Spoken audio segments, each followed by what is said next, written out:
अच्छा सर, एक मुझे सवाल करना है सर, ये जो मिनरल्स का इशू है सर, मिनरल्स का जिस तरह से हम रेकोडेक की बात कर रहे हैं, बाकी मिनरल्स की बात कर रहे हैं, अभी आपने देखा कि सूबाई असम्बलियाँ पीटीआई वहाँ पे एज ए पार्टी कुछ और बात करती है, वहाँ पे इनकी जो हुकूमत है वो कोई बिल और पेश कर देती है।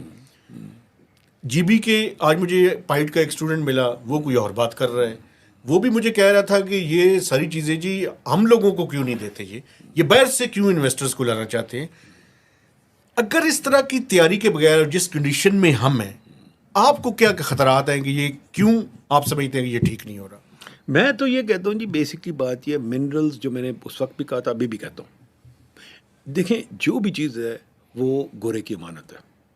मिनरल गोरे की अमानत है, अमानत अमानत, क्योंकि जो निकाल सकता है वही कर सकता है। निकालना आसान काम नहीं है, उसको रिफाइन करना और भी मुश्किल काम है। आप सोना निकाल भी लेंगे तो उसको कैसे आप करेंगे यार, बड़ा कॉम्प्लेक्स प्रोसेस है। कॉपर को निकाल लें, ये बड़ी कॉम्प्लेक्स प्रोसेस है।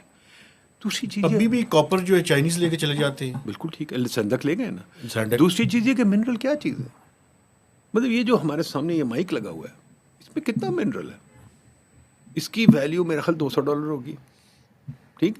मिनरल तो इसमें मेरा ख्याल $5 का नहीं लगा हुआ, ठीक है। असली चीज़ ये है कि इसकी टेक्नोलॉजी की वैल्यू है, सोच की वैल्यू है। जैसे वो हर्मीज़ की बैग की बात करें चीनी के, सोच की वैल्यू है। हर्मीज़ का बैग $4-5 हज़ार का बिकता, बनता 500 का। क्यों? क्योंकि उसके डिज़ाइन की वैल्यू है। हम ये नहीं सोचते, हर चीज़ में सोच और डिज़ाइन की वैल्यू है। मिनरल की वैल्यू क्या है? हम मिनरल का क्यों सोचते हैं? क्योंकि हम वी आर लेज़ी पीपल। हम सोचते हैं कि जनाब कोई आके हमें पैसे कमा के दे, तो आप क्या करना चाहते हैं? आप गोल्फ खेलना चाहते हैं, यशी करना चाहते हैं? किराए पे दुकान देने वाला हिसाब है ना, मेरी बड़ी प्रॉपर्टी किराए से चढ़ाओ, पैसे तो खाओ। वही हाल है ना, IMF और वर्ल्ड बैंक और ADB से कर्जे ले लिए जाए। अब मिनरल बिक रहा है तो मिनरल बेचना शुरू कर दें।